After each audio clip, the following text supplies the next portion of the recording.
നമ്മുടെ മുന്നിലൂടെ പോകുന്ന ഒരു ചെറിയ ഉറുമ്പിനെ കണ്ടാൽ നമ്മൾ എത്ര പേരൊന്ന് ശ്രദ്ധിക്കാറുണ്ട്? പലപ്പോഴും നമ്മൾ അവയെ കാണാറ് പോലുമില്ല, അല്ലേ? എന്നാൽ ചരിത്രത്തിലെ മഹാനായ ഒരു നേതാവ് ആ ചെറിയ ജീവികൾക്ക് വേണ്ടി ഒരു വലിയ തീ തന്നെ അണപ്പിച്ചു എന്ന് പറഞ്ഞാൽ നിങ്ങൾക്ക് വിശ്വസിക്കാൻ കഴിയുമോ? ഒരിക്കൽ മുഹമ്മദ് നബി സല്ലല്ലാഹു അലൈഹി വസല്ലമയും അനുയായികളും ഒരു യാത്രയിലായിരുന്നു. മരുഭൂമിയിലെ ക്ഷീണമകറ്റാൻ അവർ ഒരിടത്ത് വിശ്രമിക്കുകയായിരുന്നു. അവിടെയുള്ള ഓരോ കാര്യങ്ങളും സസൂക്ഷ്മം നിരീക്ഷിച്ചുകൊണ്ട് പ്രവാചകൻ നടക്കുമ്പോഴാണ് അല്പം അകലെയായി ആരോ തീ കൂട്ടിയിട്ടിരിക്കുന്നത് ശ്രദ്ധിച്ചത്. അദ്ദേഹം അങ്ങോട്ട് നടന്നു. പെട്ടെന്നാണ് ആ കാഴ്ച അദ്ദേഹത്തിൻ്റെ ശ്രദ്ധയിൽപ്പെട്ടത്. ആ തീ കത്തുന്നതിന് തൊട്ടടുത്ത് ഒരു വലിയ ഉറുമ്പിൻ കൂട്ടമുണ്ട്. ആയിരക്കണക്കിന് ഉറുമ്പുകൾ തങ്ങളുടെ ജോലികളുമായി ഓടി നടക്കുന്നു. ആ തീ ആളിപ്പടർന്നാൽ നിമിഷ നേരം കൊണ്ട് ആ ഉറുമ്പുകളെല്ലാം വെണ്ണീറാകും. പ്രവാചകന് അത് കണ്ടു നിൽക്കാനായില്ല. അദ്ദേഹം ഉടനെ ഉച്ചത്തിൽ ചോദിച്ചു, ആരാണ് ഇവിടെ തീ കത്തിച്ചത്?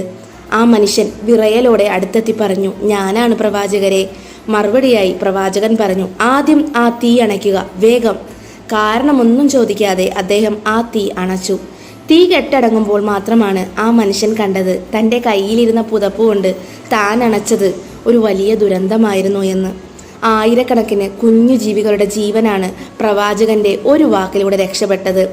സുഹൃത്തുക്കളെ, കരുണ എന്നത് വലിയ കാര്യങ്ങളിൽ മാത്രമല്ല, നമ്മുടെ കാൽച്ചുവട്ടിലെ ചെറിയ ജീവികളോട് കാണിക്കുന്ന ശ്രദ്ധയിൽ കൂടിയാണ് തുടങ്ങുന്നത്.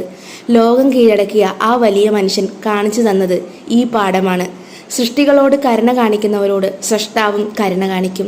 ഈ കഥ ഇഷ്ടപ്പെട്ടാൽ മറ്റുള്ളവരിലേക്ക് ഷെയർ ചെയ്യൂ. മറ്റൊരു നല്ല കഥയുമായി വീണ്ടും കാണാം. താങ്ക്